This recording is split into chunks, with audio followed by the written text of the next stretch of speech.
Hi விவசாய அனைவருக்கும் வணக்கம். இன்றைக்கி பாருங்கள், சூடாக பொசு பொசுன்னு சைடெல்லாம் ஓரம் முருகலாக அப்பம் எப்படி செய்கிறதுன்னு பார்ப்போம். அதுக்கு நான் பச்சரிசி 1/4 கிலோ நல்லா ஒரு 10 நிமிஷம் ஊற வச்சுருக்கேன் பாருங்கள். இதோட அரை மூடி தேங்காய், 4 ஏலக்காய் மிக்சியில் வச்சுருக்கேன்.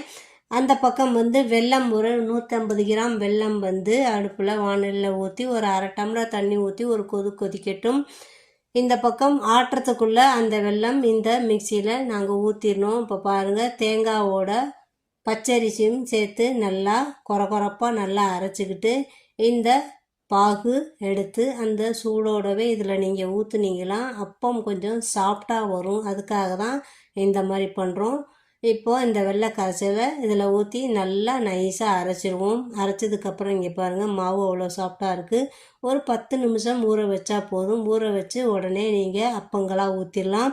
இந்த மாதிரி ஊற்றும்போது உங்களுக்கு பாருங்கள் இவ்வளோ சாஃப்டாக வருது பாருங்கள். சோடா உப்பு சேர்க்காமலே இந்த அப்பம் நல்லா பொசுன்னு வருங்க.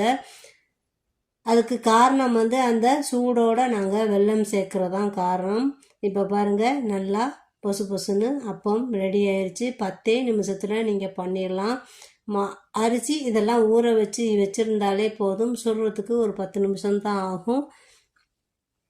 வீட்டிலையே நீங்கள் ரெடி பண்ணி கார்த்திகை தீபத்தன்னைக்கு நெய்வேத்தியம் பண்ணலாம்.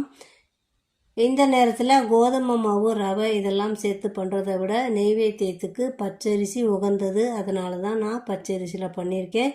கோதுமை மாவுலேயும் இதை மாதிரி பண்ணலாம். கோதுமை மாவு, அதுக்கப்புறம் வாழைப்பழம், வெல்லம் சேர்த்தும் பண்ணலாம். இந்த மெத்தட்லேயும் பண்ணலாம். இன்னொரு வாட்டி நான் சொல்லிடுறேன். 1/4 கிலோ பச்சரிசி மாவு, அரை மூடி தேங்காய், 4 ஏலக்காய், 150 கிராம் வெல்லம். இந்த மெஷர்மெண்ட்டில் பண்ணுங்கள். சோடா உப்பு இல்லாமலே இந்த மாதிரி சாஃப்டாக பொசுன்னு ஓரங்கள்லாம் முருகலாக வரும். இந்த கார்த்திகை தீபத்துக்கு நீங்கள் இதே மாதிரி ரெடி பண்ணி நெய்வேத்தியம் பண்ணுங்கள். சேனல் பிடிச்சிருந்தா லைக் பண்ணுங்கள், ஷேர் பண்ணுங்கள், சப்ஸ்கிரைப் பண்ணுங்கள். நன்றி, வணக்கம்.